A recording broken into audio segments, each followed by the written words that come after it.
গত 17 বছর বিএনপির নাম নিশানা পর্যন্ত মুছে যাওয়ার উপক্রম হয়েছিল। পল্টনে দলটির কার্যালয়ের সামনে চেয়ার পেতে থাকা রুহুল কবির রিজভী কিংবা মির্জা ফখরুল্লাহ পড়েছিলেন যেন মাটি কামড়ে। কিন্তু যে কণ্ঠ একাই আওয়ামী লীগকে ধসিয়ে দিত বারবার, গণমাধ্যমে বিএনপির কথা বলে বলে দলটার নাম জনমনে জারি রাখত, সেই নামটা রুমিন ফারহানা। কিন্তু পরে দেখা গেল কোনো এক অজানা কারণে দলে ব্রাত্য হয়ে গেলেন রুমিন। এখন সোশ্যাল মিডিয়া সয়লাব, আওয়ামী লীগে যোগ দিতে পারেন রুমিন ফারহানা। আসলেই কি ঘটনা সত্য, নাকি এর পেছনে আছে অন্য কোনো ঘটনা?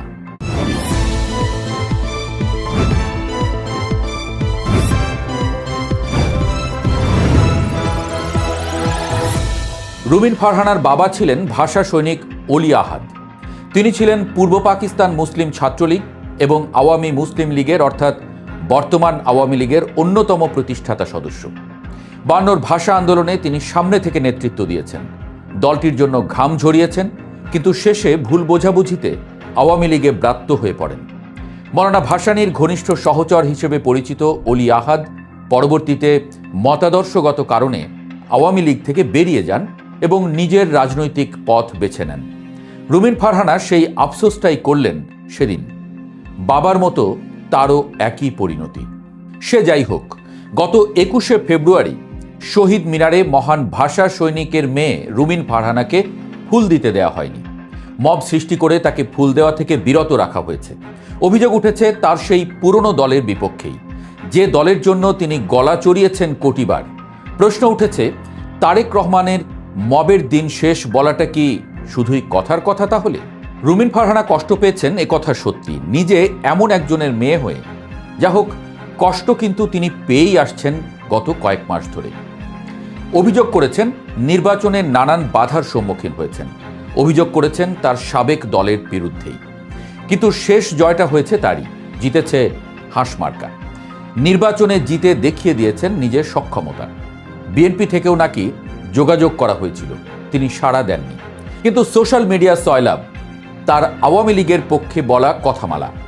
খুলনা থেকে রাজশাহী বিদেশ বানিয়ে ফেলেছে আওয়ামী লীগ, কিংবা আওয়ামী লীগ এখন মজলুম, তাদের পাশে থাকাই সমীচীন ইত্যাদি বলে কেমন যেন এক প্রশ্ন ছুঁড়ে দিয়েছেন জনমানসে।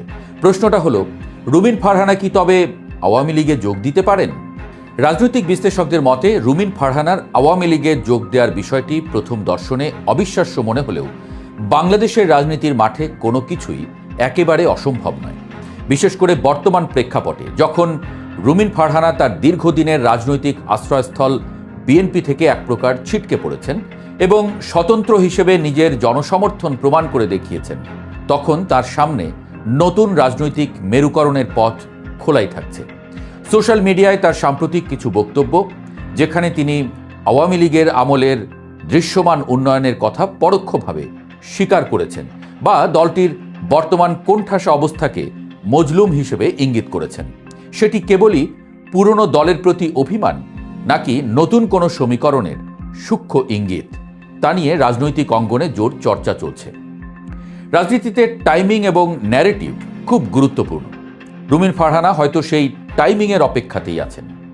তার মতো একজন তুখোড় বক্তা, আইনের মানুষ এবং জনপ্রিয় মুখ যদি সত্যিই আওয়ামী লীগে যোগ দেন, তবে তা দেশের রাজনীতিতে একটি বড় ধরনের ভূমিকম্পের সৃষ্টি করবে, কোনো সন্দেহ নেই। এই সম্ভাবনাটি আপাতত গুঞ্জন হিসেবে বাতাসে ভাসলেও পর্দার আড়ালের রাজনৈতিক দেনদরবার অনেক সময় অবিশ্বাস্য বাস্তবের জন্ম দেয়। যদি সত্যিই এমন কোনো রাজনৈতিক নাটকীয়তা ঘটে যায়, তবে এটিকে এক অর্থে বাবার স্মৃতিবিজড়িত দলে ফেরা হিসেবেও আখ্যা দেওয়া যেতে পারে।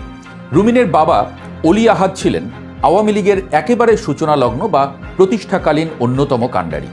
দলটির জন্মলগ্নে যে কজন নেতার রক্ত, ঘাম এবং মেধার বিনিময়ে আওয়ামী লীগ আজকের এই সুবিশাল বটবৃক্ষে পরিণত হয়েছিল, অলি আহাদ তাদেরই একজন।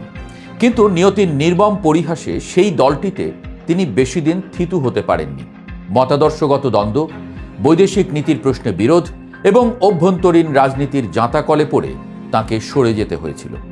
আজ যদি তার মেয়ে, যিনি নিজেও নিজের রাজনৈতিক দলের চরম অবমূল্যায়নের শিকার হয়ে স্বতন্ত্র হিসেবে লড়তে বাধ্য হয়েছেন, সেই পুরনো ঠিকানায় ফিরে যান, তবে তা ইতিহাসের এক দারুণ পুনরাবৃত্তি তৈরি করবে। বাবার অসমাপ্ত রাজনৈতিক গল্পটার যেন একটা নতুন অধ্যায় শুরু হবে মেয়ের হাত ধরে। রুমিন ফারহানার জন্য এটি যেমন গভীর আবেগের জায়গা হতে পারে, তেমনি তার রাজনৈতিক ক্যারিয়ারের জন্য হতে পারে এক অভাবনীয় টার্নিং পয়েন্ট। এখন সবচেয়ে বড় এবং প্রাসঙ্গিক প্রশ্ন হলো, আওয়ামী লীগ কি তাকে দলে ফেরাবে? 5 আগস্টের পট পরিবর্তন এবং পরবর্তীতে পরিবর্তিত রাজনৈতিক পরিস্থিতিতে আওয়ামী লীগ এখন অনেকটাই কোণঠাসা ও নেতৃত্ব শূন্য। তাদের প্রথম সারির নেতারা অনেকেই দৃশ্যপটের বাইরে, আত্মগোপনে বা আইনি জটিলতায় জর্জরিত। এই চরম সংকটের মুহূর্তে দলের হাল ধরার মতো, বিপর্যস্ত কর্মী সমর্থকদের চাঙ্গা করার মতো এবং সর্বোপরি গণমাধ্যমে শক্ত ভাষায় যৌক্তিক কথা বলার মতো একজন নেতার বড্ড অভাব দলটিতে। রুমিন ফারহানার মতো একজন বাগ্মী, উচ্চশিক্ষিত এবং জাতীয় রাজনীতিতে পরিচিত মুখ আওয়ামী লীগের এই বিশাল শূন্যতা পূরণে দারুণ কার্যকরী হতে পারে। অতীতে আমরা দেখেছি রাজনৈতিক প্রয়োজনে আওয়ামী লীগ অনেককেই আপন করে নিয়েছে, এমনকি কট্টর সমালোচকদেরকেও দলের গুরুত্বপূর্ণ পদে বসিয়েছে। সুতরাং অস্তিত্ব রক্ষার এই কঠিন লড়াইয়ে রুমিনকে দলে টানলে রাজনৈতিকভাবে আওয়ামী লীগেরই লাভ বেশি। যদিও দলের তৃণমূলের নেতাকর্মীরা যারা বছরের পর বছর ধরে রুমিনের কড়া ও ঝাঁঝালো সমালোচনার শিকার হয়েছেন, তারা এই সিদ্ধান্তকে শুরুতে কিভাবে নেবেন সেটিও দলটির হাইকমান্ডকে গভীরভাবে ভাবতে হবে। তবে রাজনীতি যেহেতু সম্ভাবনার শিল্প, তাই পারস্পরিক স্বার্থের মিল হলে আওয়ামী লীগের দরজা তার জন্য উন্মুক্ত হওয়াটা মোটেও আশ্চর্যের বিষয় হবে না।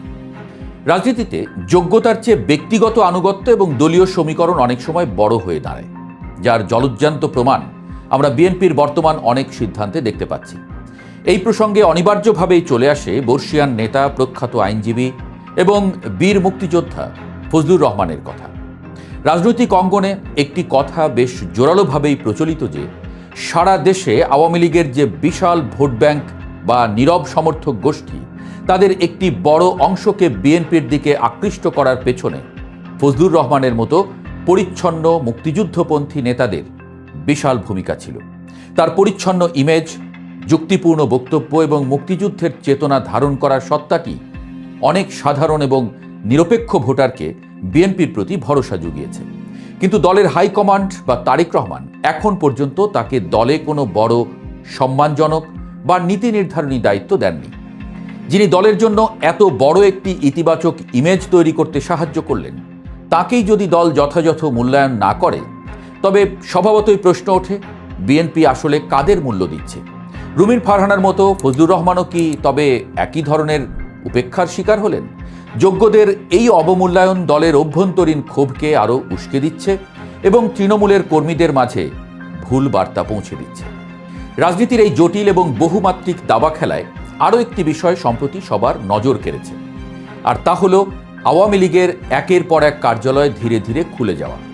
আগস্ট পরবর্তী সময়ে যে দলটির কার্যালয়গুলোর সামনে যাওয়াটাই ছিল প্রায় অকল্পনীয় এবং চরম ঝুঁকিপূর্ণ, সেখানে এখন ধীরে ধীরে প্রাণের সঞ্চার হচ্ছে, সাইনবোর্ড উঠছে, নেতারা উঁকি ঝুঁকি মারছেন।